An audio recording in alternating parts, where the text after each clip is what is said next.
My inspiration is sometimes to my dream, and I wake up and I draw the different picture of the caliber I dream to the night.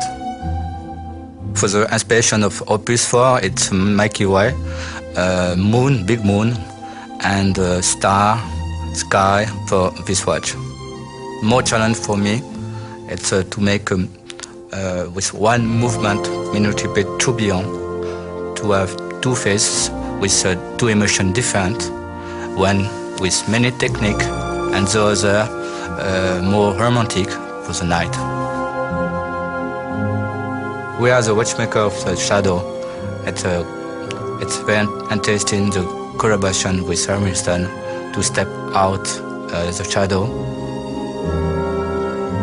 I hope the people look movement high quality, very high complication, and representative of my manufacturer and the collaboration with Winston.